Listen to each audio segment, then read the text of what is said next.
This is the Concealed Carry Podcast, Season 9, Episode 12. And welcome to the Concealed Carry Podcast, part of the concealedcarry.com network, brought to you by guns.com. Today is Friday, October 13th, 2023, as of recording of this episode. And I am your host, Riley Bowman, joined today by co-host and president of Concealed Carry Inc., Jacob Paulsen. Glad to be here. It's been a while, I think, for me. Has been a while. Yeah, what's up with that? It's almost like you've been busy or something.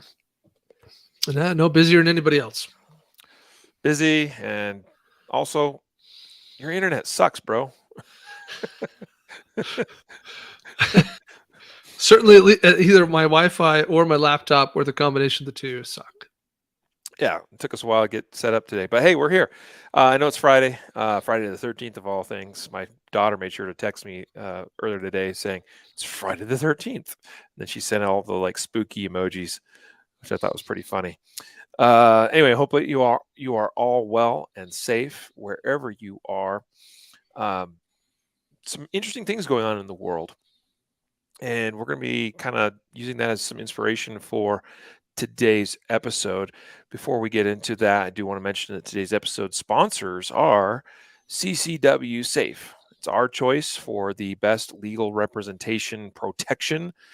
Check out ccwsafe.com today if you're considering signing up for some sort of legal defense program. And then also, we want to bring your attention to our brand new, we just had them, I think, for sale for the first time at the 2023 Guardian Conference, the Mountain Man Medical Be Ready sun shirts. You can find them on the website, mountainmanmedical.com/sunshirt, or under the merch category on that site. Mountain Man Medical, hey, we talk about being prepared and plugging holes and putting on tourniquets, but keeping your skin protected from sun and from cancer ultimately, also super important.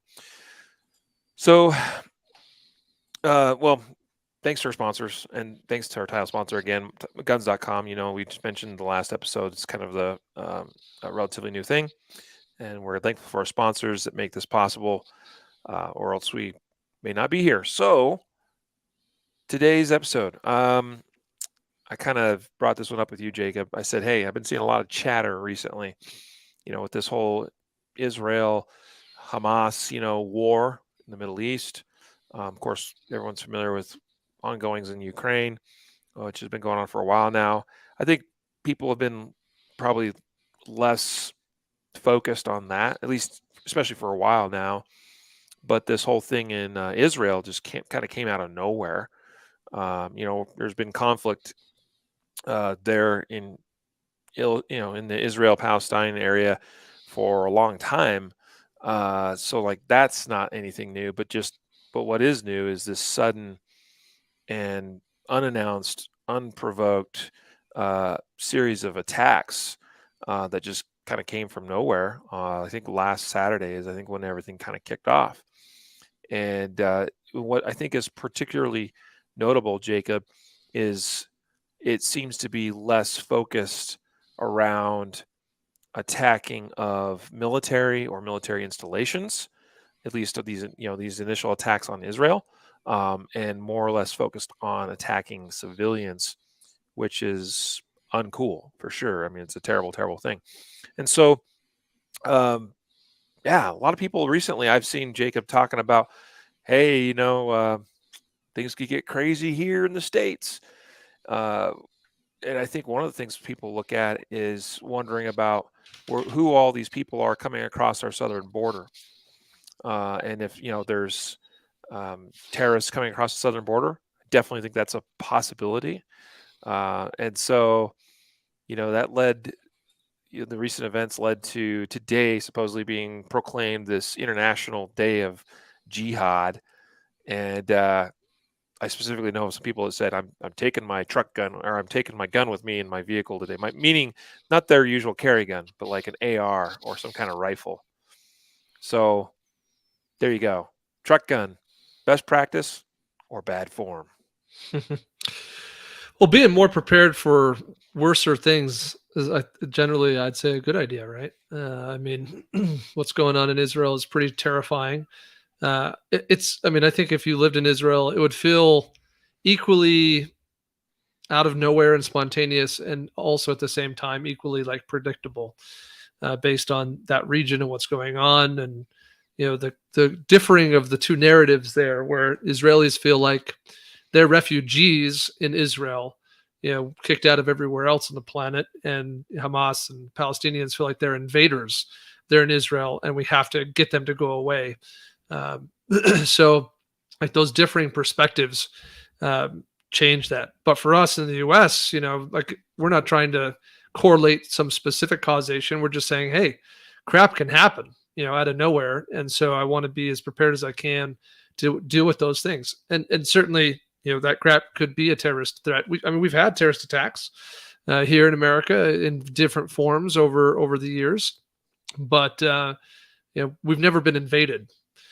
So, yeah, what does that look like, and to what Some would say degree? that that's debatable. I suppose that's true. Some would What's say that happening at is. the southern border might be considered an invasion. I suppose that's true, and I should clarify that by some definitions, I would agree that could be classified as an invasion, but certainly not a violent invasion. At least not Right, in the traditional sense that right. we would think of it. Yeah, we don't Um, have armies and tanks and stuff, right. marching across the border. No one's running across the border and then running into homes and shooting the inhabitants, and then going onto the next home to repeat the same. So that's not happening. But outside of that, we also have domestic terrorism. We also have just whack jobs and active shooter events. We have um, you know attacks from all sorts of political groups, from white supremacist outlier type people to the opposite, the Black Lives Matters outliers. I'm not talking about the organizations or those groups. I'm saying that there are sometimes bad actors who, in the name of those groups, commit very horrific crimes. So we see all sorts of crazy things, and there's no doubt that more unrest is happening than before. So the desire to want to be more prepared for bad things, I think, is a valid concern. Yeah. I think depending on who you are, a number of us operate, across the spectrum of, call it, some people will call it preparedness, and some might refer to it as paranoia. Um, I definitely have known some people that were bordering or actually were paranoid. I know some people are just very prepared individuals that some people would call paranoid, but I would disagree with that assessment. In fact, I think that some people might look at someone like me, or perhaps even you, Jacob, and be like, "You guys are paranoid." I mean, I have food storage, I have water storage, I have guns and ammo, I've got all kinds of things prepared in my household for all sorts of events. I will say that it was a blessing to us when the whole COVID thing kicked off, and all of a sudden toilet paper and stuff it disappeared off the store shelves. Uh, we weren't particularly affected by that as a household, because we kind of already had a pretty good supply of toilet paper in our household. Just the nature of how we operate, of having, we have our food that's in the kitchen, but then we have and or the kitchen pantry, but then we have a whole other larger pantry, usually with, and some of that's a desire to be prepared, and some of that's just the fact that it's a household of 7 people.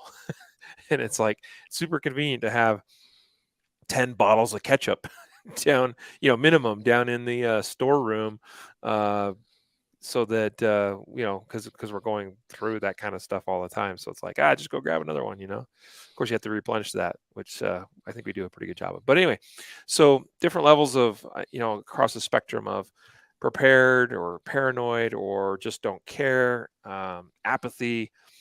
Certainly all kinds of folks fit all sorts of descriptions there.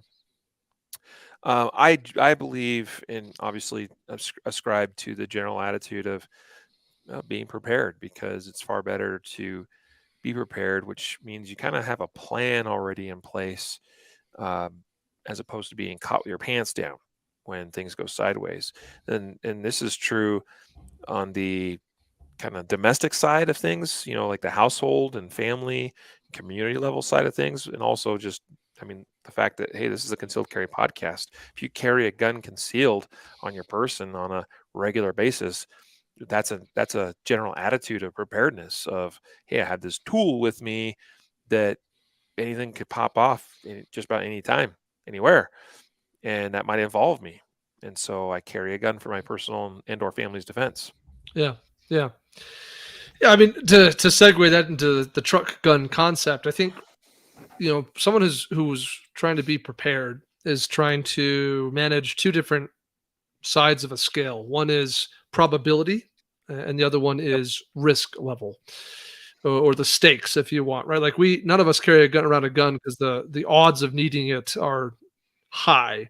Well, maybe some of you do live in places or work in places where the odds of needing a gun are high. I don't know, but I'm not a cop. I live in suburban America. The odds of me needing a gun are not high. I carry it because the stakes are high. Should I need it? Right. Whereas the odds of my house being without power for half a day or a day or two, I'd say those odds are much higher. But the risk is also much lower. That's much less likely to cause death to my family. So as we're preparing for things, we're always looking at what's the probability of this happening, but also how high is the badness? Like, what is the risk of that happening? And we're trying to manage those things based on that information. Yeah. Yeah. Exactly. So truck guns. What we mean by this, like the definition, if you will, I think the definition can be rather broad. Um, like growing up in my small, relatively rural community as a child, it was not uncommon to see Farmer John, come down the road in his, 1977 Chevy pickup with a gun rack in the back window, and you know a shotgun and some kind of bolt action or lever action, just like that was standard practice. That would have been, those guns would have been hanging in his window all the time, right? And growing up in a community like that, it was probably relatively low risk of having those things stolen out of there. Not that it couldn't have happened, and not that it didn't happen to probably some similar individuals, but that was kind of the world I grew up in, and I imagine probably not all that different than where you grew up, Jacob. Um, we see that a lot less commonly now, as far as proudly displaying, those guns in the window rack. But people, will sometimes talk about having a quote unquote truck gun. By that, something that, and sometimes it's just a handgun. And in fact, some people, the way they practice concealed carry is they just have a gun in their car. They've got one in the center console. They've got one of those silly little, and frankly stupid, magnet, things under the dash. They've got a holster they screwed into the door or something. Like I've seen all kinds of things, or it's in the glove box, right? And like that's their quote unquote concealed carry.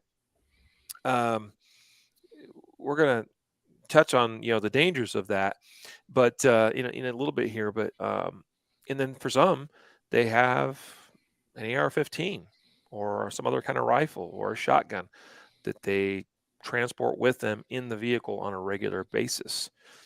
Some folks may even have a, a relatively compact or collapsible gun that they take around with them in a backpack or some other kind of bag.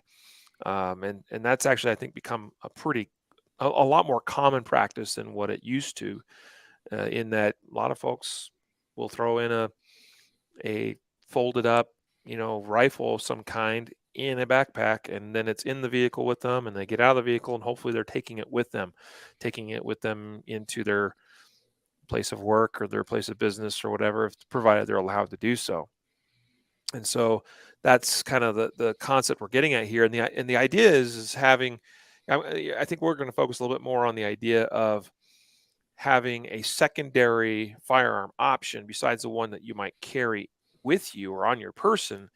Uh, but the idea of having, hey, that's the gun that I can run to and grab to then use in some kind of a defensive event. And so essentially, There you go. A little brief definition, somewhat brief definition of a truck gun and what we mean by that as part of today's topic of discussion. Now, the Mhm. question might be, well, you know, how useful is that?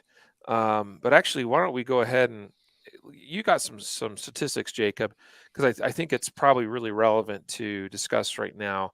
That there's definitely some recognized risks of having a quote unquote truck gun, particularly one that you are unable to take with you everywhere, uh, or that you frequently leave in the vehicle for extended periods of time. Yeah. I was looking for some data on this, and I found lots of research from individual municipalities. So, for example, in the city of Denver, where Riley and I roughly live, we're technically not in Denver County, but Denver County, reported something like 700 guns stolen from cars last year. So that's a lot of guns stolen from cars. I found probably the most comprehensive research, or at least the research that everyone seems to be citing, is actually from I'll call it a political gun enemy, which is every town for gun safety. But every town back in 2022, they did some research where they basically analyzed FBI crime data. They specifically looked at a certain number of cities. Let me see if I can remember. Let's see, 271 small to large size cities across 38 states. I don't know what cities, I don't know how they chose those cities, and that obviously could throw a wrench in some of the data. But you know, let's keep rolling here. They looked at these cities, these 271 cities in 38 states over the course of 2 years, basically 2019 and 2020, and the population total of these cities is 49 million. So you could, if you want, I mean, you could consider that a relatively large uh, portion of America, right? I mean, it's not half, it's not a quarter, but it's a pretty significant sample group if we're looking at it that way. Okay, It's so huge. basically the analysis looked at 2020, which is a weird year. 2020 is COVID year. You have a lot of civil unrest going on, but you also have people quarantined, staying at home. So anyway, it's a bit of a weird year. But for whatever it's worth, in 2020, they estimated 77,000 guns reported stolen in those 271 cities. Okay, probably that doesn't represent all the stolen guns because plenty don't get reported, right? But 77,000 guns reported stolen in 271 cities in the year of 2020. And what was really interesting is that of those, a little over half, 52% of them were stolen from a car. So 52%. Let me put this in context for you. What that means is that in those 271 cities, right, representing 50 million people, in 1 year, just in those cities, a gun was stolen from a car every 15 minutes on average, right? Basically 40,000 guns in 1 year in just those 271 cities. And that's obviously a huge increase, and we've seen that, and we've reported on that. Theft of guns from cars and carjackings and vehicle-related crime is, despite a lot of other crime statistics, getting better in the last decade.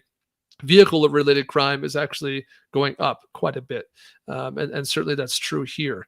It's suggested from some of the other research I read that stealing guns from cars, specifically, if we can get more specific, cars parked in front of residences, stealing guns from cars parked in front of a residence, i.e., driveway, street, etc., in a residential area, is the number one source of gun thefts in America today.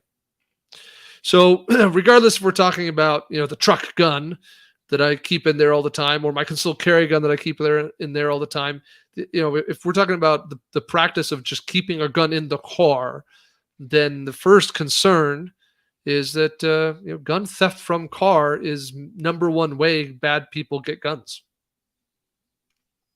Yeah, that's a huge problem. And this is where I think the great debate or controversy comes up. I see it come up periodically in various online forums, discussions, comments, debates, etc. Where um, I know that a significant number of Americans keep or store a firearm in their vehicle for extended periods of time.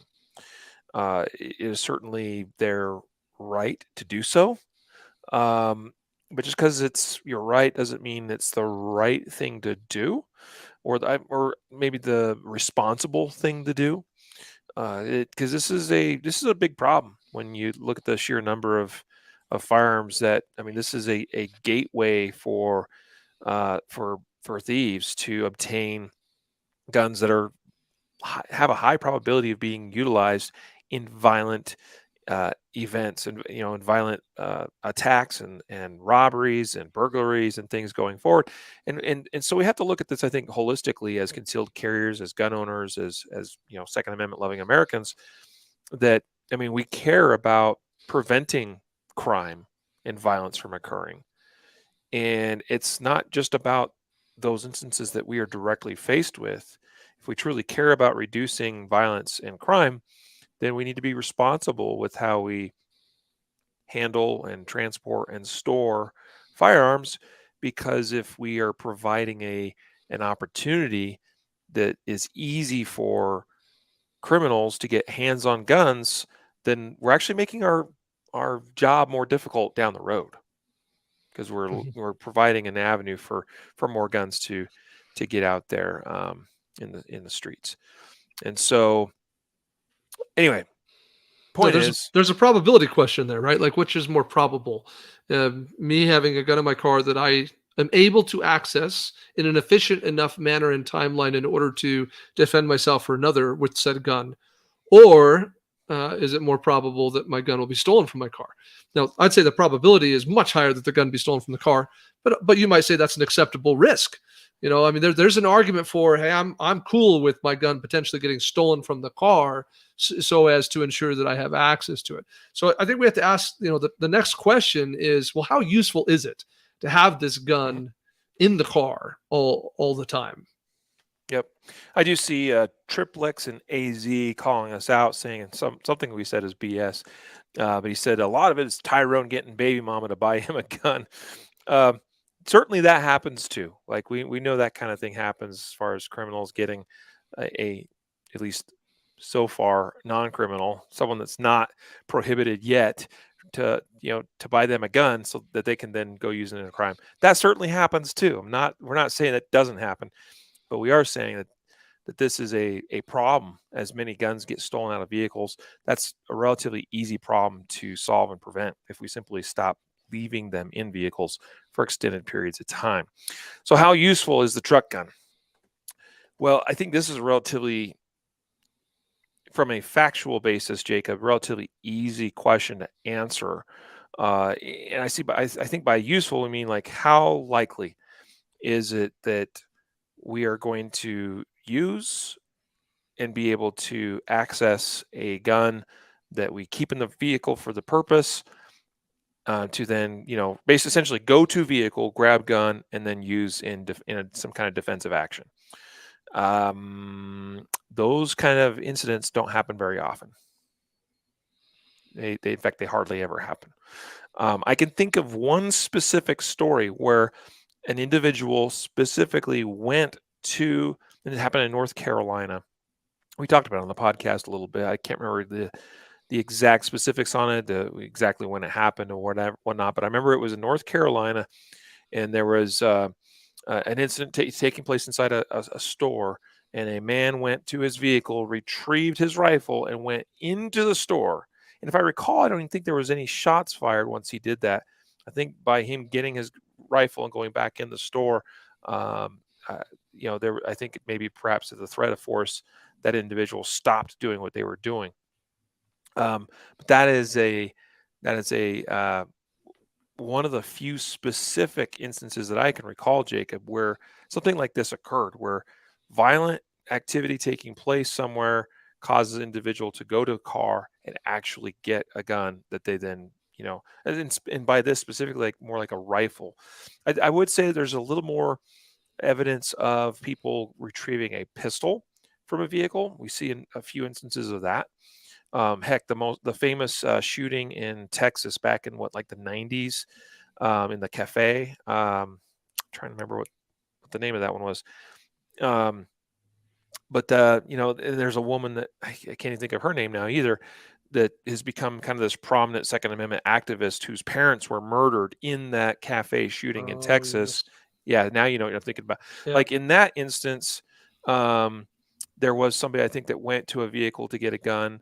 And there was also another defensive incident in Oklahoma a couple years ago where two men both went to their vehicles to retrieve handguns, and then came back to it was also a restaurant, where so there's a couple of instances, um, but the instances of like a major um, mass shooting taking place. I think it's probably like the image a lot of people have in their minds is like, well, in the event that a mass shooting happens in this place I'm going to be today, I've got this AR-15 stashed in my vehicle, and I'm going to run to that and grab that, and then go back in and save lives.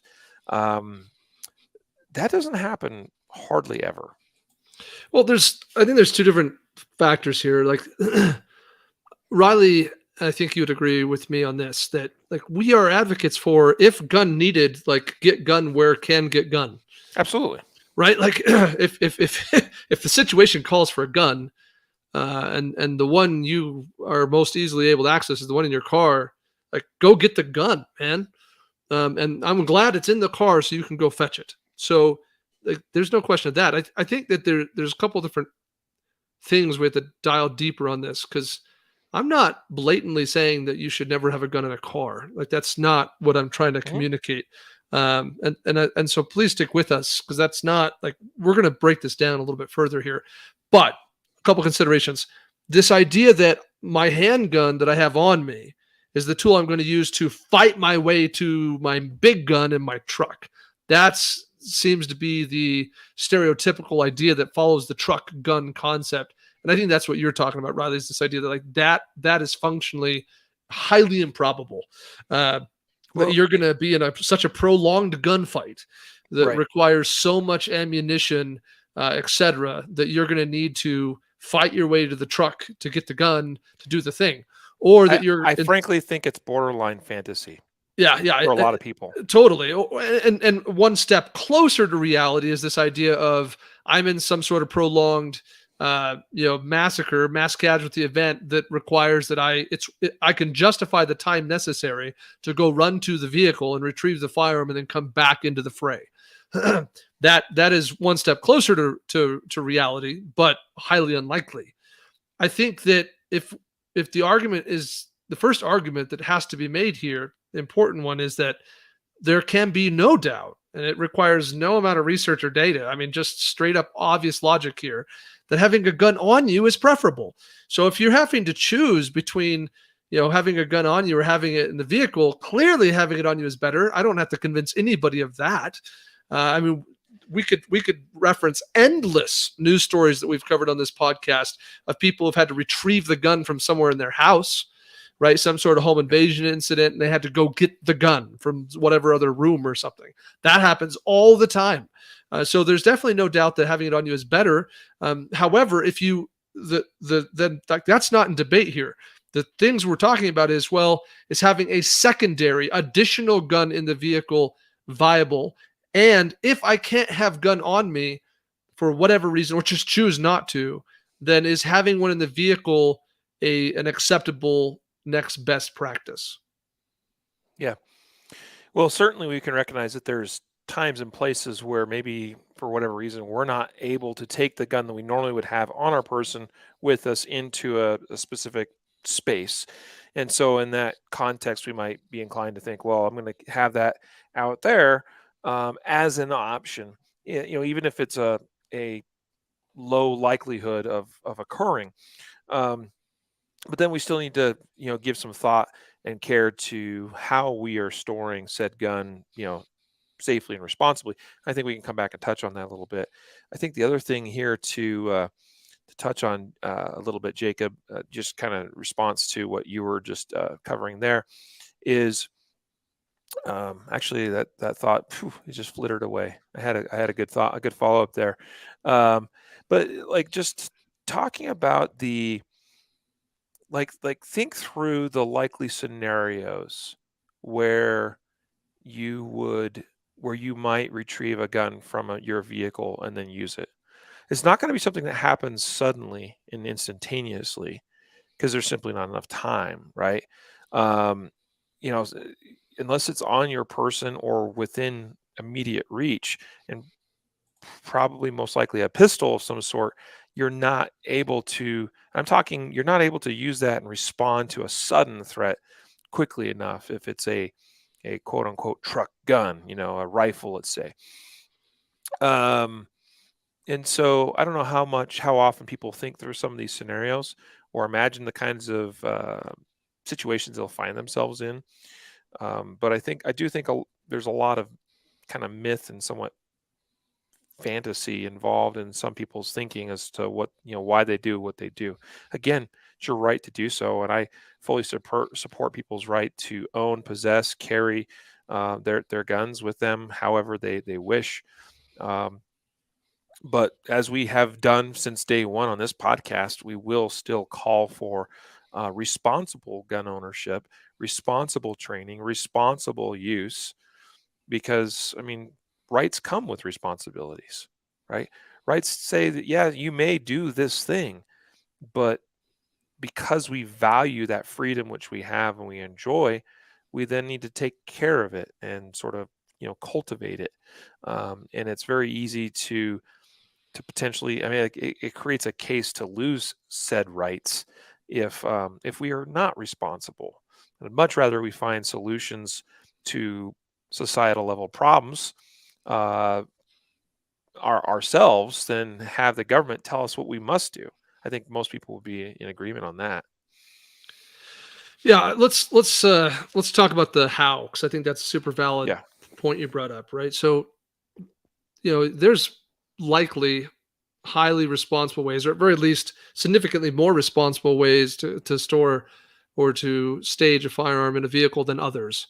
And so I think that's got to be part of this conversation, is that, yeah, if I stuff a gun under my seat or in the glove box or just hanging out in the console of the truck, then for me, I would call that highly irresponsible, um, pretty much.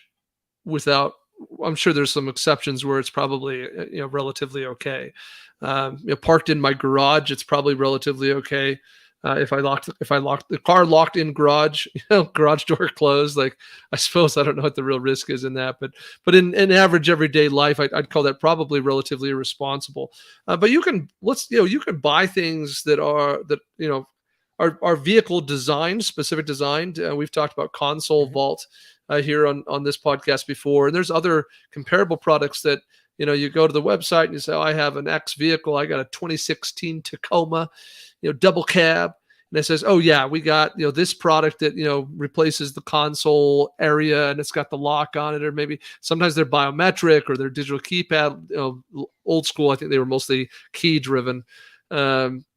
I think that was pretty common. I've seen some that are designed to go under the seat very specifically. Oh, and you're a Ford, whatever, 150, this thing slides under X seat and locks into place by attaching to whatever things under, and boom, you're good to go. So there's things that are built into the vehicle that are relatively secure. I think that the average car burglary is not going to put those kinds of things at risk. Any more than someone breaking into your house and a gun being in the safe in the house. It's relatively higher level of security. Doesn't make it exempt from potential theft, but that makes it relatively high security. But for me, the challenge with those things, Riley, is that it's at odds then with accessibility. Like, I'm Mhm. trying to understand what the practical application then is of this gun. I want to keep a gun in my car all the time, because whatever thing might happen, I'm going to run out to my car and get my gun. So I bought the thing, and it's I've retrofitted this thing, and I mean, you can defeat some of these gun safes pretty quickly. So I'm not naive about that. Uh, Certainly, that's true of the ones I have in my home, for example.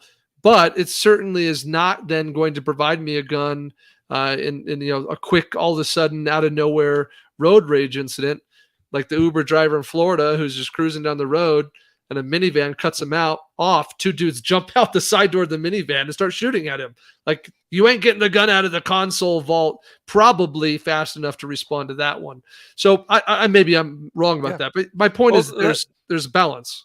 that was my point too, talking about, like, think through this. Like, your truck gun is not the gun you're using in that kind of incident, like what you just described, because it's not. Even if it's like, even if I had my rifle, like, sitting, like, wedged between the seat and the center console of my vehicle, like in the passenger side there, um, which I've seen some people do, like they'll kind of wedge it in there, right? Wedge it in between the seat. Like, that's still not a gun that I'm going to be able to just grab quickly and go to work on a sudden, um, imminent threat. Like, that's what I have the gun on my waistband for, right? And so I think anytime we're talking about, a gun that's, like, stored in the vehicle for some kind of response, it's not an immediate response tool. Um, it is more of that.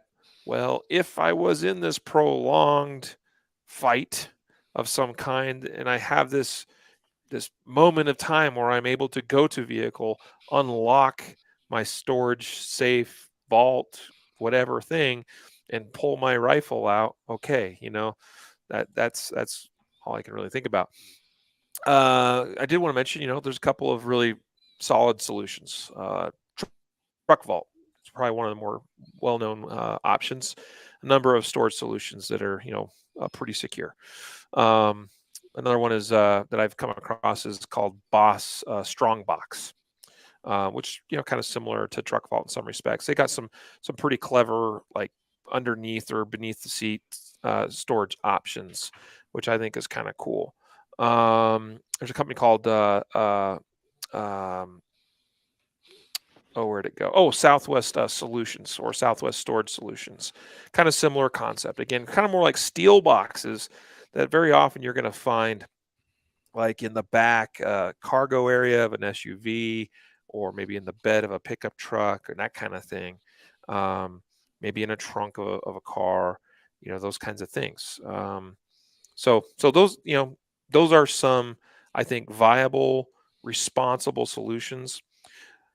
But we could also just briefly touch on that many of us find ourselves in situations like, anytime I go to, say, the post office, Jacob, you know this. I mean, technically, hey, post office, pseudo governmental property, um, guns prohibited.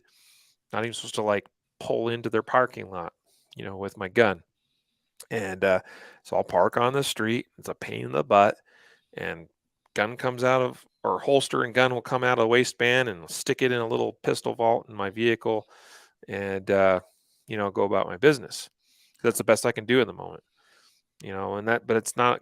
I don't even see that as a long-term storage solution, because it's relatively easily, defeated. But it's the best I can do. It's the most responsible I can be in the moment. I don't know. Any other thoughts on that? Yeah, I think it's a valid point. I think that responsible gun ownership, certainly I should say, responsible concealed carry lifestyle generally requires having some form of, secure firearm storage of the vehicle, at least for temporary use. So yeah, that's a weird, like, juxtaposition, right? On one hand, we're saying, I don't know how smart it is to keep a gun in the car all the time. And in order to do it responsibly, you kind of do it in a way that it's practically not very useful in the vast majority of situations for which you probably want to have it handy. And therefore, gun on person is always best practice. On the flip side, then we're saying, but you definitely need to have some way to securely store that gun in the car temporarily for those situations where you go somewhere where you can't take it with you. And I don't, for me, that's not a conflict in my lifestyle. I think that I can manage both those things that seem counter positions at the same time, and it doesn't bother me at all. So yeah, I agree with that position. I think kind of where this brings us to now, and I failed. I was going to actually, a little bit ago, I was going to do a little interlude, talk about CCW Safe again, real quick. Sponsor of today's episode, ccwsafe.com. We've been members of CCW Safe for several years now. Members of their Ultimate Plan, which I highly recommend. Solid coverage, covers all the important things, and plus they're going to back you. And I think that's hugely important. I think that's one thing when people are thinking about legal defense programs, they wonder, maybe in the back of their mind, they're like, yeah, but are they really gonna, shell out cash and get pay for my attorney and all this stuff and stick by me all the way through a trial? And I'll just say, like, CCW Safe is the one that will do that, because they've already done that for members, including some in some kind of difficult situations, case Yeah, wise. many times over. Yeah. I was just looking at a Reddit forum the other day that someone asked for this, the advice on the gun insurance, self-defense insurance thing. And there were several commenters I was very surprised about. They said all these organizations are a sham. None of them will actually protect you. All of them have disclaimers that allow them to never cover you ever. And I was reading these just like, what? Like, have you read I've read their agreements. And one guy even posted something about, XYZ organization will not protect you if you're in the process of committing a crime. And since you're being charged with a crime, therefore they never have to protect you, kind of thing. And I'm no lawyer. I can't read between the lines. What I can tell you from just straight up experience is that the guys at CCW Safe back their members every time they possibly can, and that they get calls, they get claims from members, for lack of a better word, claims, people calling who are post incident needing, legal and financial support. They get those calls daily, several a day on average, and they take all of them and they respond to each of them as if it is life and death serious. And they Because it are, is. yeah, and they're ready to go. I mean, these guys, they, there are 5 different people who, the second a phone call comes in, 5 people on that team get a text message saying, "We just got a call. Here's the relevant, details of who it is." And then immediately that team kicks into response and is looking at, okay, do we need to put someone on a plane? Do we need to start, make calls to find local attorney in their area for them? Like they are immediately kicking into response. So I can't speak to all the companies to that level of detail. I can tell you these guys are ready to go to bat. Yep. We've seen that. In fact, we've been to dinner with some of these guys and seen messages like that come through, and like you see how they seriously take that and are ready to mobilize in a moment at a moment's notice, should it be required. So CCW Safe, they got your back. Check them out, ccwsafe.com. And while we're taking the break here, again, Mountain Men Medical new Be Ready sun shirts available now. mountainmenmedical.com/sun shirt. Really cool. I wish I actually was sporting one today, so you could kind of see here, those of you watching the video feed. But they're super cool, super stylish. I like them. In fact, I wore mine during the Guardian Conference. I wore mine during the Active Self-Protection National Conference. I wore it again last week in Ohio shooting the USPSA Production National Championship. So good-looking sun shirt together with we have also the KSG Armory sun shirt. It's a fine choice too. But check out the new Mountain Men Medical Be Ready sun shirt today at mountainmenmedical.com/sun shirt. So as I was starting to set up for talking about kind of more the tactics side of this, I think kind of the response side, some considerations there, Jacob, and where I want to start with this part of the discussion is, and this actually was the thought that I kind of forgot about earlier. I was going to bring it up then. When we're talking about the idea of, oh, incident occurring, let me go to my vehicle and get my gun. There's another piece of the question we have to if we have to ask this question. It's only fair to ask the question. And the question is, should I go back in to this situation? Should I involve myself? Now, we all have to answer that question for ourselves. And it's certainly context and situationally dependent. But that's a fair question that needs to be asked is, hey, I just extricated myself by getting to my vehicle, where obviously I have the time and it's relatively safe for me to now take the time to grab this gun. But now, should I go back in? Yeah, I don't know that I have more to add than what you said, that it's situationally dependent. It's a personal choice. I mean, Jeez, right? I mean, it's just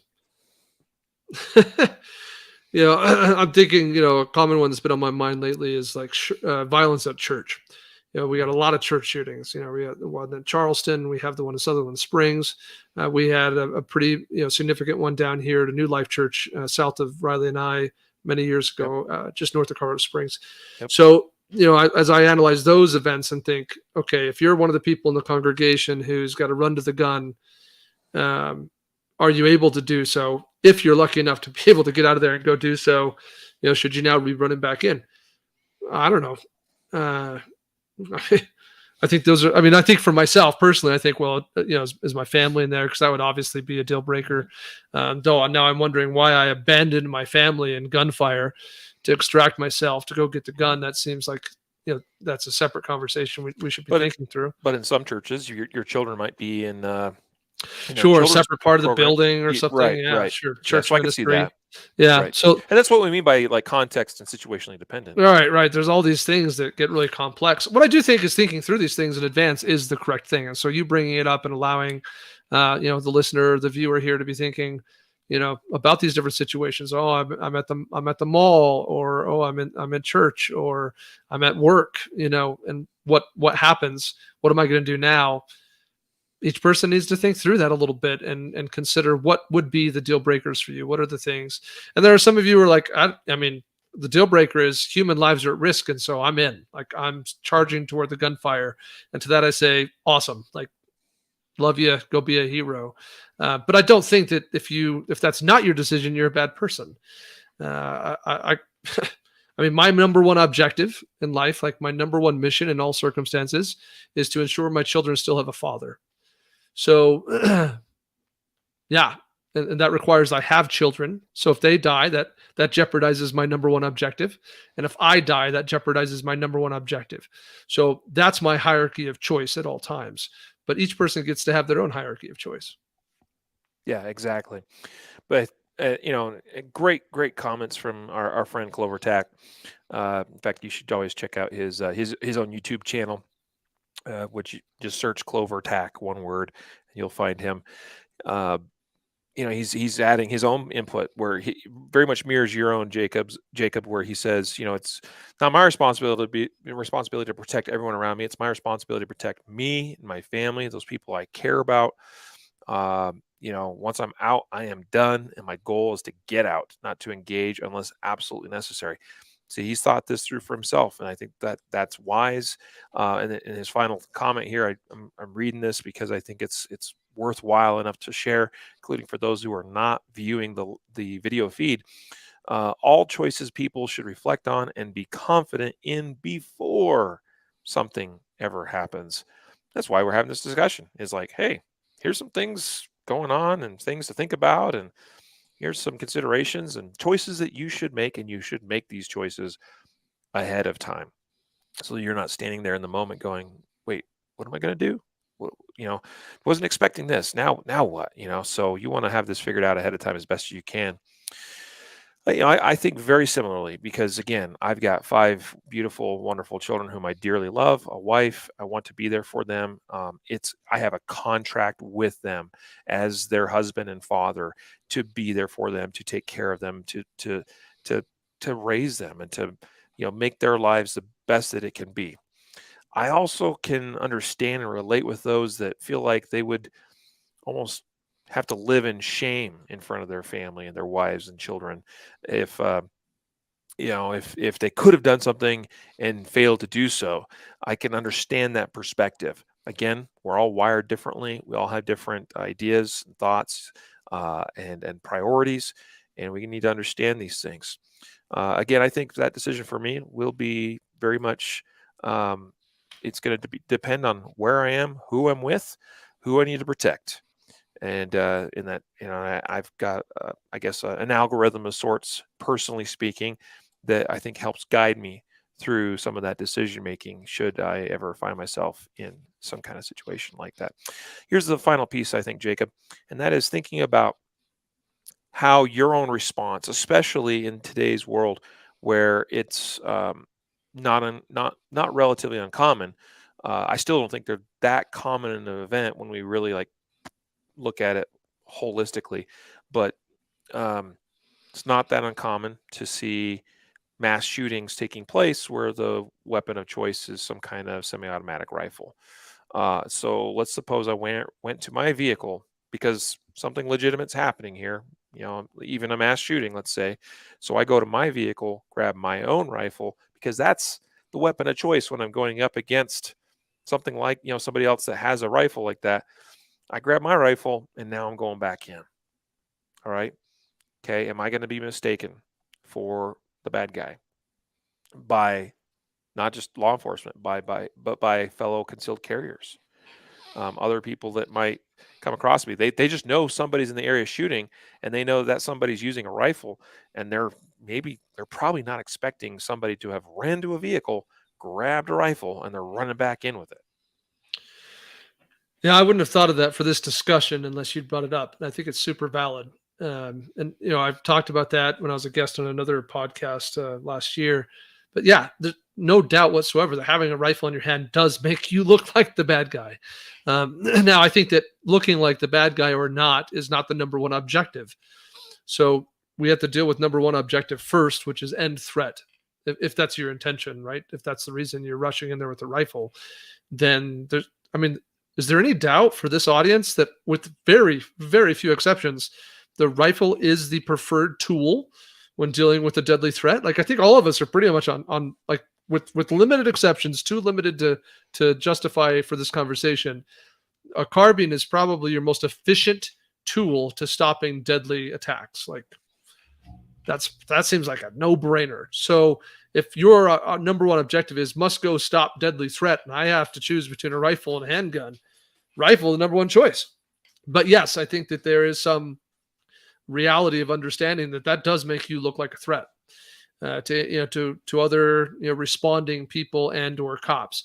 There are effectively, I don't know of any sort. I can't think of a story. I'm not aware of a single incident ever in which a CCWer has mistaken an additional CCWer as a bad guy and engaged them as such. I'm not aware if that's ever happened. I am aware, and Riley obviously is as well, of situations where cops have accidentally engaged CCWers because they thought they were bad guys. I don't think they're common. I don't think it happens very often, but it can happen. And the one that I know of that happened most recently, pretty tragic, right here in my town where I live, where I'm sitting right now, here in Arvada, Colorado, where the CCW responded to a deadly threat, engaged the threat, stopped the threat, and then picked up the bad guy's rifle and had it in hand when other officers arrived on scene and gunned him down. So he definitely looked like the bad guy. He was the one holding the rifle. So I think that's a valid comment. But I do think it's secondary on the list of priorities. If I got to end the threat, rifle is the best tool. So if that's what I got available to me, and that's my number one objective, I'm going to go hunting. Yeah, and that was the Johnny Hurley shooting. The fellow that was the CCWer that was gunned down by responding police. Pretty tragic. And in fact, prior to that incident, I think I would have been hard pressed to even point you to an incident where cops even, mistook a CCWer as a bad guy. But that one definitely is very, very notable and very fresh in the mind.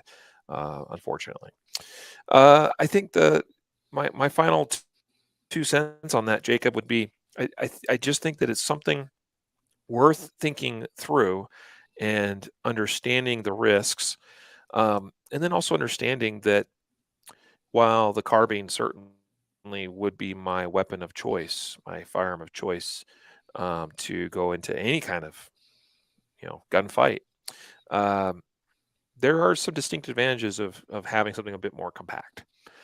There's definitely some ways, some techniques I could employ as a CCW, or with just a simple, like I could still be effective with a handgun, and I can present a lower profile with a handgun and reduce potentially some of that risk to myself. Whereas it's pretty hard to miss a dude, running around or carrying a rifle.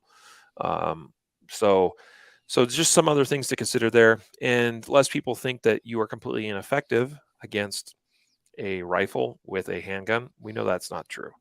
All you have to do is look to any number of incidents, including, very fresh in the mind would be Eli Dicken, right? who went up against a rifle wielding attacker and shot him with a plain old Glock.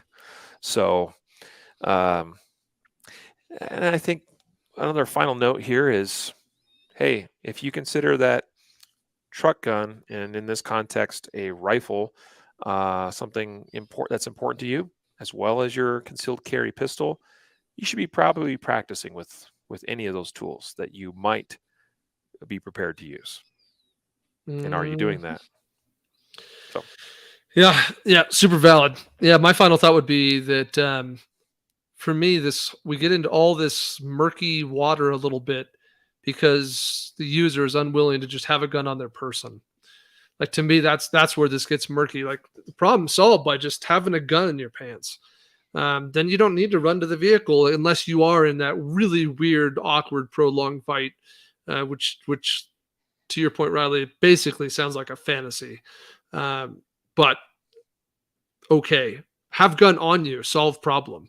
And then secondarily, hey, if you're a person who's like Jacob and Riley dudes are idiots, and I don't think it's true that's how criminals get guns, and so I'm not too worried about theft, and or I can't take a gun with me basically anywhere I go, so having it in my car is my only option, and that's what I'm going to do. Like if you're in that ballpark where you just decided for whatever reason that you feel that the right thing for you is to have a gun in the car, that's fine, all good, but do it well, do it properly, store it effectively, spend the money necessary to make that effective. amen. Cool. I like it. I think this is a good discussion today. I hope you all enjoyed it just as much. Hey, folks, don't forget you can always reach out to us, contact us at podcast@concealedcarry.com. That's our email address. It comes to all three of us hosts of the Concealed Carry podcast. And we do encourage you to share and spread the word of the Concealed Carry podcast with your friends, family, and coworkers, and anyone else that you care to do so. If you find value in this podcast, we hope that you'll help spread the word. Like, subscribe, share, etc. Thank you very much for all you do and for supporting us in this endeavor. Until next time, a reminder to train right, train often, and train safe so you can fight hard, fight fast, and fight true. Take care.